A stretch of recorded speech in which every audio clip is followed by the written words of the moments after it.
নমস্কাৰ।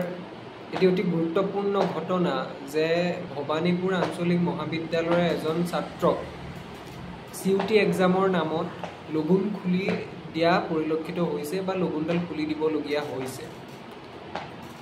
এই ঘটনা অত্যন্ত দুৰ্ভাগ্যজনকেই নহয়, এই ঘটনাই কিন্তু ব্ৰাহ্মণ সমাজকেই নহয় সমগ্ৰ সমাজৰ সমগ্ৰ আচৰণ বিধিৰ প্ৰক্ৰিয়াত আচলতে ব্যাঘাত জন্মাইছে আৰু এই কাৰ্য সঁচাকৈ দুৰ্ভাগ্যজনক, কোনো কাৰণতে গ্ৰহণযোগ্য হ'ব নোৱাৰে। এজন ব্ৰাহ্মণৰ বাবে আমাৰ হাতখন কাটি দিয়ক আমি কষ্ট নাপাওঁ, আমাৰ কাণখন কাটি দিয়ক আমাৰ কষ্ট নাপাওঁ, কিন্তু আমাৰ লগুণডাল যদি আমাৰ শৰীৰৰ পৰা আঁতৰাই দিয়া হয় তেতিয়াহ'লে আমাৰ আত্মাই কষ্ট পায়।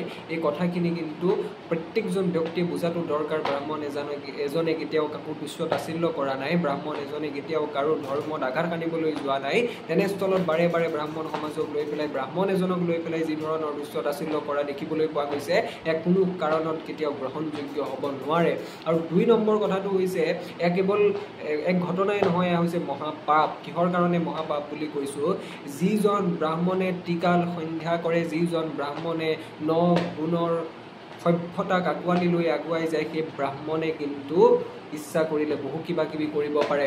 আৰু কিন্তু ব্ৰাহ্মণ হৈছে উদাৰ, ব্ৰাহ্মণ হৈছে সদায় আনৰ কল্যাণ বিচৰা, ব্ৰাহ্মণে আনৰ বাবে, আনৰ হিতৰ বাবে পূজা কৰে, ব্ৰাহ্মণে সংসাৰৰ বাবে পূজা কৰে, ব্ৰাহ্মণে জীৱকুলৰ উন্নতিৰ বাবে পূজা কৰে, ব্ৰাহ্মণে বিশ্ব ব্ৰহ্মাণ্ডৰ শান্তিৰ কাৰণে পূজা কৰে।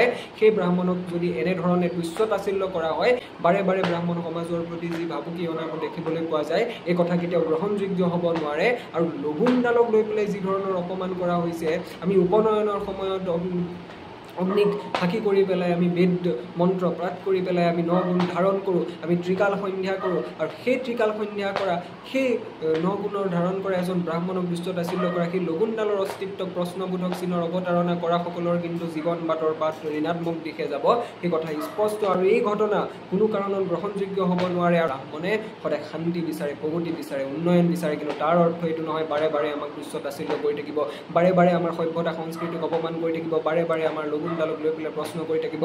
আৰু যিসকলে লগুণক লৈ পেলাই প্ৰশ্ন কৰিছে, তেওঁলোকৰ ভৱিষ্যত দিনত কি ধৰণৰ গতি হৈছে সেয়া সমাজৰ ৰাইজে দেখিছে।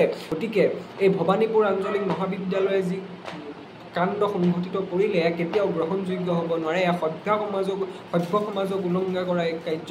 এই কাৰ্যই মানুহৰ আচৰণ বিধিক প্ৰভাৱ পেলাইছে, মানুহৰ মানসিকতাক, ব্ৰাহ্মণ সমাজক অপমান কৰিছে। এই কাৰ্যক আমি তুচ্ছ-তাচ্ছিল্য কৰিছোঁ, এই কাৰ্যক আমি ধিক্কাৰ জনাইছোঁ। আৰু এই কাৰ্য যদি আগন্তুক দিন সংঘটিত হয়, তেতিয়াহ'লে কিন্তু ব্ৰাহ্মণ সমাজে পৰশুৰামক নিজৰ আত্মাত ধাৰণ কৰিবলৈ কিন্তু কুণ্ঠাবোধ নকৰিব, সেই কথাও স্পষ্ট।